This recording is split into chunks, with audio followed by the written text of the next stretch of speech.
I was a blackout drunk in the end. It culminated in just huge amounts of sadness. The nurse said in the morning in the hospital that if he hadn't have heard that thump and come down, then I would have just bled out, and said at that point, you really do need to choose one or two paths here. That way is just darkness and pain and illness and serious medical repercussion. And down that way, you can sort your life out. Thank goodness I did this. And travel was my medicine. Sometimes you really do just have to help yourself. There was a time, I don't know whether I should say it or not. They weren't happy about that, let me tell you.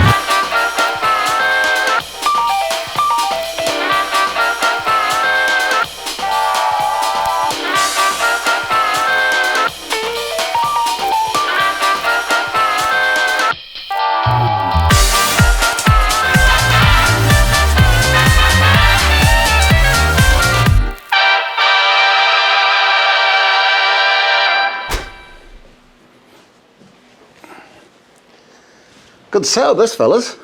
Nice. Ahoy, my name's Al. I made the transition from sad drunk to happy traveller, and I'm here today to answer some questions about how travel saved my life. How was that, all right? Perfect. Yeah, nice.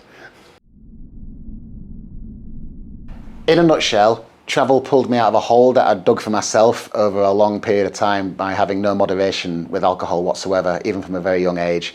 And it just got worse and worse and snowballed, and I was a blackout drunk in the end, waking up in some rather unpleasant, scary, dangerous situations and hospitalizations. And after a good decade to 15 years of that, it culminated in just huge amounts of sadness. And in the depths of darkness towards the end of that time, I just had one last roll of the dice and used whatever little money I had left to buy a ticket to Asia, just to get away from everything. So I just packed my carry-on suitcase and walked out the front door, got on a plane to Asia, did the backpacking trail. And I remember being in Bali with monkeys on my shoulder and parrots on my arms, and I was just laughing and so happy, and God, I love a parrot. And I was just like so happy to be there, and I was just laughing and joking with the tour guide, and I was thinking, this is what it's about. Thank goodness I did this. And travel was my medicine. And from that moment forwards, I knew that for the rest of my life, I just want to keep traveling, sharing experiences and spreading a message that travel is just so good for you, and hope is never lost when you can travel. And now I've got my YouTube channel. I'm full of determination, hope, ambition, chasing dreams, and I'm happier than I've ever been. And that is just purely down to me going away traveling. And hope is never lost when you can travel. That's the message. It's important that I'm honest with this. I am not exaggerating. Basically, I was working in kitchens and I'd finish work about 11 o'clock. Now, in the last 2 hours before I finished work, I'd get the cider out. Then I got to the pub and did the same again usually. It was cider was my drink of choice when it comes to draft. So by then I would have had the 6 or 7 at work, followed by another 6 or 7 in the pub, followed by about 6 or 7 Jaeger bombs or just straight Jaegers. Then a few tequilas thrown in there. Something about tequila, I was a fiend for it. First one would be like, bleh. Second one would be like, oh, that's not too bad. Third one was like, fill it up again. Let's go and get him one and get him one. And then before you know it, I'm all over the place. Then I'd probably go home, have a game of poker, either online or with friends, sink half a bottle of Jack Daniels or the White Russian or something like that. So, that was one night pretty much of how most nights went for between 10 and 15 years. And I went to the doctors once because I started having pains inside me. And I gave her that information and she wrote it down, mistaking it for a weekly consumption. And I said, no. I looked at her and I said, that's daily. And she just looked at me and she just went white as a sheet and said at that point, you really do need to choose one or two paths here. That way is just darkness and pain and illness and serious medical repercussion. And down that way, you can sort your life out. So I just said, yeah, okay, I'll sort my life out, and just went straight to the pub and ignored her. Until the following day when I woke up even more hungover than that day. I said, right, I'm going to stop drinking for 3 months, and then I managed to give my liver a rest, but you were heavy. My health now, can you believe, is pretty good. I've been thinking bullshit, but it actually is. I mean, I even got told the other month that I had good cholesterol. I just don't see how that can be right. But compared to what it was when I was in my heyday of drinking, it was terrible. Back then I had heart palpitations. I had, my liver actually hit an unbelievably high number on the scale of liver healthy, from back about 10 years ago, there was a scale and my liver went way over the end of it. So compared to then, I'm $1 million. Since I've got the thirsty demon under control, it's still in there twitching, but I've got it under control now, and due to me drinking hardly ever now, it's notable. The difference is unbelievable, not just physically but mentally. Like having ambition and drive and a goal in mind just gets me up in the morning, and I'm ready to rock and really determined, which is just madness. And yeah, I feel like a different person. I feel so much better compared to how bad I used to feel, just groggy and negative and just awful all the time. Well, the answer to that is work like crazy between trips. A lot of people come up to me and say, Al, how do you do it? How do you pay? How do you do it? And it's like, there's no trick to it. Just work hard between when you go. You've got to stay flexible and pick up work that you can take and leave, and then find someone who's understanding and can let you have time off. So currently, I'm working for my best mate doing window cleaning, and I'm working at a takeaway, which has kept me ticking over my whole life, really, on and off whenever I've been back. So thanks to those extremely understanding people, I'm able to work really hard, leave, come back, work really hard and leave. And agency work as well. I've done some awful jobs, like warehouse jobs, call center jobs, just horrendous jobs, but usually crammed in loads of overtime. So it's always minimum wage, and the overtime bumps it up a little bit. It's just really tiring, but when I've got that goal, it's weird saying goal, I've never had a goal ever, but I have now, and I'll work my ass off for extremely long hours if it means getting that money together to spend on traveling. So just work hard. You know, I haven't got daddy's credit card behind me. I haven't got a huge inheritance behind me. I just have to graft in between trips, but it's worth it. That's a really easy one. It's just easy. Honestly, easier. I've learnt my lesson and I want to keep it this way. From not, you know.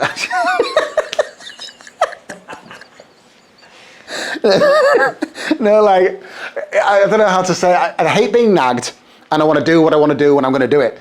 And if I've got something to film and I've got a day plan, I don't need to be standing waiting for people. I spend my entire life waiting for people. That's all I do. I'm always on time, and whoever's going to come and pick me up is always late, and I'm standing there. And if I want to go and deal with something, I've usually got an appointment, like going to look at a landmark or a tour guide or something's happening, and I want to go there and then. And someone else just hampers and delays, and you know, the earache, and it's just, I don't want to do that today, I want to do that, and what do you think I should wear? You know, what do you think? Hey mate, I can't really be asked doing that. Oh, just stay at home. People offer all the time to come away with me. They say like, oh, you know, can I come? I'm like, no, I'm sorry mate, but no. You know, I just don't need the grief. The lifestyle I have makes that impossible. I don't have a wife or girlfriend and no kids because I need complete freedom to do what I want to do. I want to be literally footloose, fancy free, and be able to go at the drop of a hat. Everything I own fits in a carry-on suitcase. I could literally be gone out of that door on the way to the airport in 10 minutes flat. So it's just not feasible for me, and it's not something I want, to be completely honest, at all. So no, I don't have a family at all, to be honest. That used to be the most difficult question you could possibly ask me, but now it's the easiest. Colombia. Since I went to Colombia, I've just loved it, and I've thought about it every day since I've been, and that was about 4 years ago. I just think it's got everything, to be honest. It's got good public transport, it's got cheap internal flights, it's got amazing people, rich history, bit of danger chucked in, and you've got to keep your wits about you. Beautiful coastline, and rich jungle, the world's tallest palm trees, its own identity.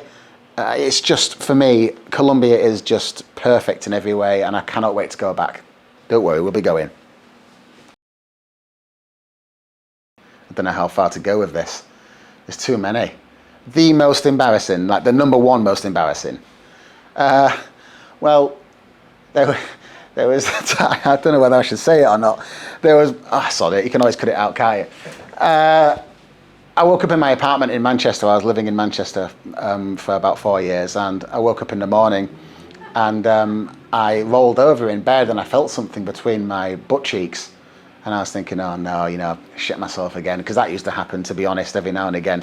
And I reached around and I felt something poking out, and I thought, oh Christ, what is that? And then it wasn't a turd though, it was a peeled banana. I was just like, Someone had peeled a banana and inserted it into me. To this day, have you actually found out who actually did it? No, I don't know who did that. You know as much as me. I don't know who put that banana inside me. Other ones where I woke up in the morning to hear my family going crazy outside on the landing, and I was thinking, what's their problem, you know? And it turned out that I'd wiped my ass on a shower curtain. That wasn't. They weren't happy. They weren't happy about that. Let me tell you, that took some getting out of. More embarrassing stories.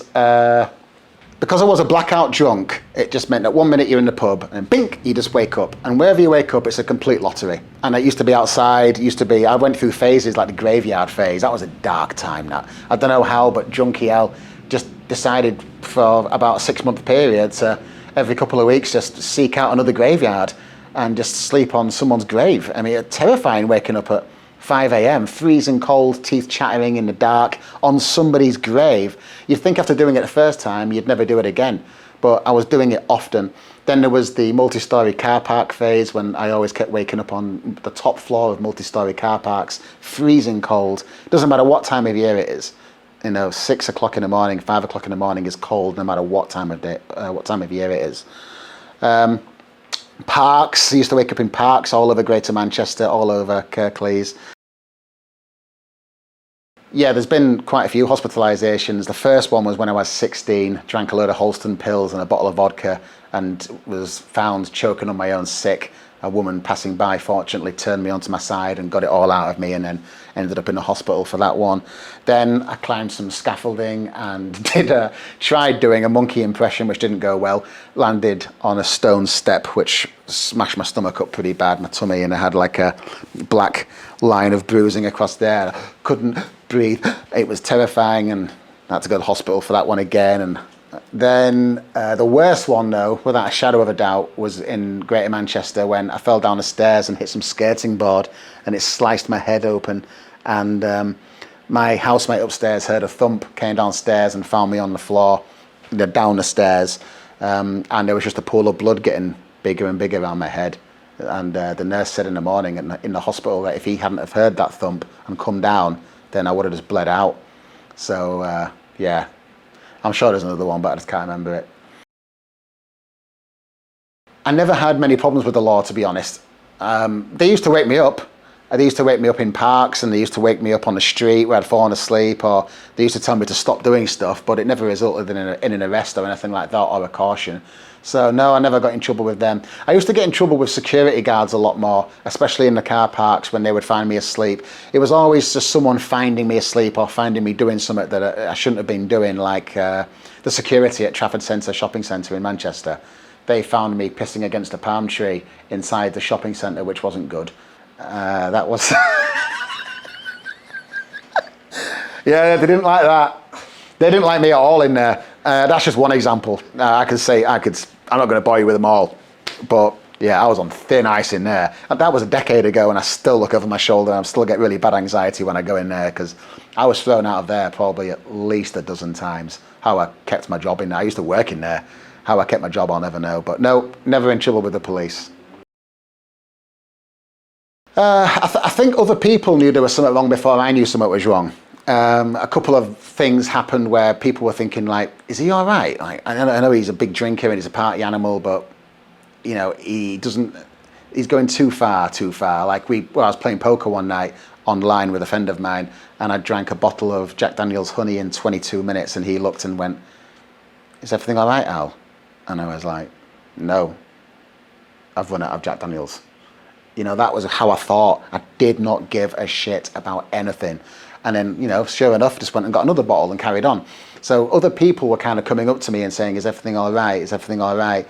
And then I kind of realised when I just didn't want to be awake anymore. I just did not want to be awake anymore. And like I said, caring so deeply about some people who just didn't care that way about me back really affected me badly. And it just got to the point where I just didn't want to be awake. When I started thinking about, viaducts and how I would, fall off a viaduct, and I started getting so focused on potential plans like that I thought, Jesus Christ, man, I need to get out of here. I need to get out of here. So I just did. But I think to answer the question is when I started thinking about a viaduct that I thought, no, I've got to go now. That's the time I knew it was time to do something about it. I asked for professional help. I went to the GPs, I sat down and answered a brief questionnaire about how I was feeling in the last 3 weeks, and I hit all the triggers for depression to an extent. I think she called it mild depression. Are you in any danger of self-harm immediately? As in crisis. Now I answered that honestly and said, no, I'm not going to kill myself, but I have thought about it. And she said, right, well, if you're not going to do it, then you're not in crisis, so we'll put you on a waiting list. But before we do that, I've got to book you into an alcohol support centre where you've got to go and speak to someone every Monday morning for 2 hours and then come back. And once we've got the stamp and approval from them that you are willing to help yourself and not pump yourself full of depressant all the time, then after that, we'll put you on the waiting list for a counsellor. I was like, for fuck's sake, I just can't be arsed, you know what I mean? I don't want to go to the alcohol centre. But I did, and I went there, and I didn't really slow down on the drinking. I was still pretty pissed most of the time I was there. Somehow acted through it, got the stamp, got put on the waiting list, and then 11 months passed with nothing until it was February. I went to the doctors, and I got the phone call in December saying, do you still need some help? And I felt pretty let down by that, I'll be honest. And I just said, yeah, I do want some help. And I've also, FYI, wanted some help for the last 11 months. See you later. Really pissed me off that. So after that, I just thought there was no point in asking for help anymore when it came to GPs and NHS, etc. Because I was honest, had I just gone in there and said, I'm going to kill myself immediately, I'm sure I would have been seen to immediately with top drawer service. But because I said I wasn't in imminent danger, then it was pretty poor, to be honest. First of all, I'd probably say sometimes you really do just have to help yourself. There's no point sitting around waiting in misery, just expecting a magical cure to turn up or someone to knock on your door and say, let's get it sorted. That isn't going to happen all the time, if any time. So you really do have to just sort yourself out and help yourself. You can't help anyone that won't help themselves. And for so long, I didn't want to help myself. My really close friends all came up to me one by one, said, listen, I was making people cry, I was upsetting people because they hated seeing me like that. And I didn't give a damn. And I regret that, terribly regret that. And I also regret the way I left, but I'm still apologising for that kind of stuff until this day. But can't change it now. All I can do is apologise and move on. The people who come to you and say, Al, do you need help? Al, come on, you've had enough, let's get you home. Those are the people who genuinely care about you. Possibly not the people who you're buying all the shots for all the time and pretend that they like you when really all they're doing is relishing your situation because it makes them feel better about their situation. And also, moderation.